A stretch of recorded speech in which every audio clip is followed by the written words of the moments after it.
In this video, we are going to go over how to solve literal equations that involve, well, more than one letter, more than one variable, oh my goodness, where there's more than one step involved. So in these cases, there will be two steps involved. Very, very cool stuff. There's a previous video that kind of introduces you to literal equations and how to solve it with one step. I'd watch that one first before watching this if you're having trouble with just solving with one step. With all that said, let's rock.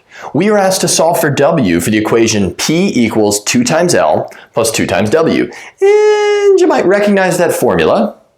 That is the formula that gives you the perimeter of a rectangle. Well, this is useful because let's say that you are constantly trying to calculate the width of a rectangle given its perimeter and its length. You don't want to have to plug in numbers for P and for L and solve for W again and again and again. So if we solve for W right out at front, then we can plug in our values for P and L and have W every single time without having to solve it again and again. So if we're going to solve for W, I look at this and I think, okay, everything else is just a number except for W. So this is 2W plus 2L equals P. The way I look at this in my head is I've got some number, so let's call this, I don't know, like 4 equals 7 plus 2W. Now that's not what we're doing here at all, and I'm going to write that W cursively so that it matches with what we have.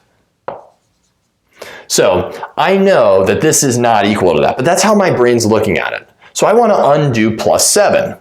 Okay, well, how do I undo plus 7? Well, let's kind of take this idea and I'm going to now apply it to the same exact equation above. That 7 is 2L, and we want to undo plus 2L. Well, I would normally subtract 7. So I'm going to subtract 2L minus 2L from both sides. That is going to isolate 2W. Pretty sweet. Just like that would isolate 2W here. So the 2L's cancel out. You're left with P minus 2L, which does not simplify, is equal to 2W.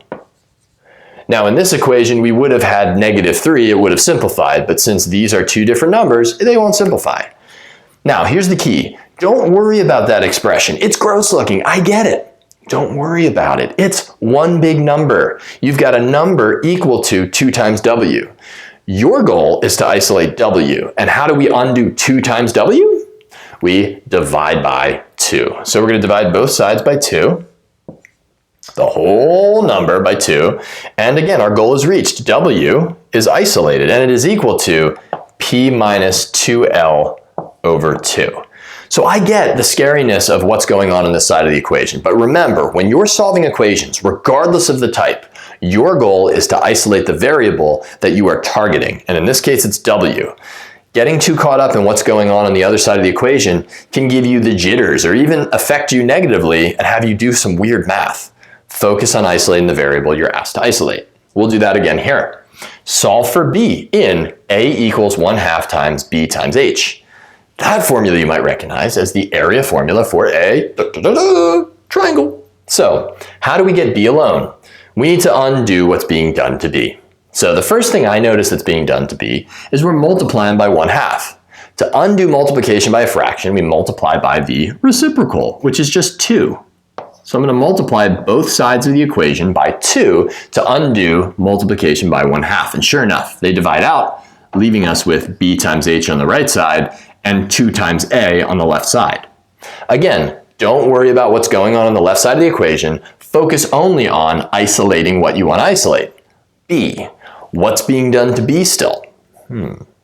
We're multiplying B by H, so we want to undo multiplication by H, so we'll divide both sides by H, or H if you're feeling a little bit of Espanol. The H's divide out, and you're left with B is equal to that juggernaut of an expression, 2A over H. That's all there is to it, folks. In a later video, we're going to check out a couple word problems that will really show you why it is that we are solving these literal equations. This really is a tool that much further down the road in your math studies, you are going to be using a ton, especially if you get into, I'm going to use a big word here, calculus, and even pre-calculus and a little bit of algebra too. So a good tool to learn now and a great exercise for the brain.